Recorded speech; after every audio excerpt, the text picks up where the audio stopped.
Magandang araw, klase. Ngayong araw, ang tatalakayin natin ay tungkol sa uri ng tula. Magbasa, makinig, matuto at magsaya. Ako si Binibining Menya. Handa na ba kayo? Tara na, umpisa na nating isa-isahin at pirapirasuhin ang mga detalyeng nakapaloob dito. Katulad ng binanggit ko kanina, ang ating talakayan ay iikot sa uri ng tula. Ang tula ay isang anyo ng panitikan na nagpapahayag ng damdamin ng isang tao. Ito ay binubuo ng mga saknong at ang mga saknong ay binubuo naman ng mga taludtod. Maraming tao ang nagpapahayag ng damdamin nila sa pamamagitan ng paggawa ng tula. May mga tao na kapag nagmamahal, gumagawa ng tula, kapag nalulungkot, gumagawa rin ng tula, o kaya naman kapag sobrang saya, nakagagawa rin sila ng tula. Isa yung tula sa mga paraan kung paano natin napapahayag yung ating mga nararamdaman, ano yung naiisip natin. Ang unang uri ng tula ay tinatawag na tulang liriko.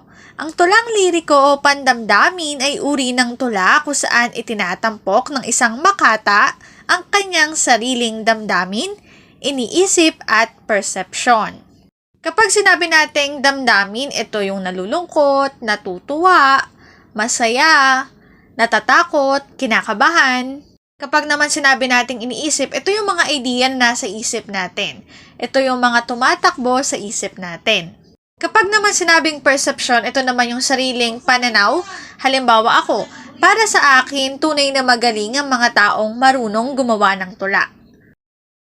Puno ito ng masisidhing damdamin ng tao tulad ng kalungkutan, pag-ibig, kaligayahan, kabiguan at iba pa.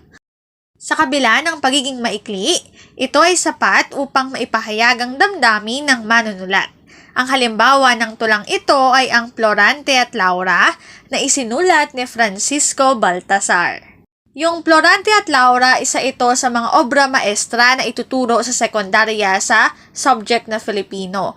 Sa pagkakatanda ko, ito ay tinuturo sa ikawalong baitang. Ang ikalawang uri ng tula ay tinatawag na tulang pandulaan. Ang tulang pandulaan ay karaniwang itinatanghal sa mga entablado at ang mga linyang binibigkas ng bawat karakter ay patula.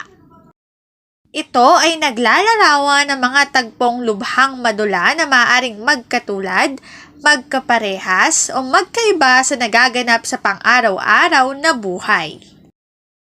Ang ikatlong uri naman ng tula ay tinatawag na tulang pasalaysay. Ito ay nagsasalaysay o naglalarawan ng makulay at mahalagang pangyayari sa buhay na matatagpuan sa mga linya o berso na nagbabahagi ng isang kwento.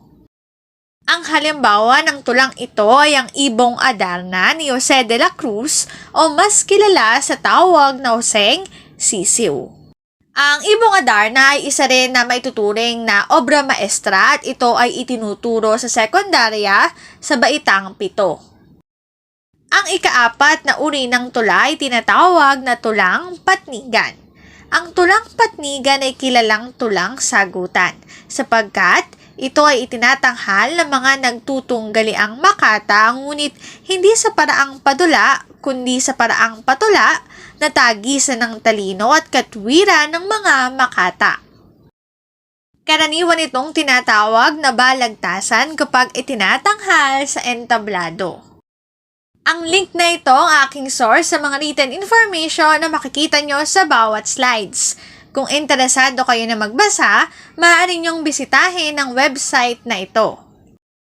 Tapos na nating talakayin ang uri ng tula at dito na nagtatapos ang ating talakayan. Sana ay marami kayong natutuhan. Paalam!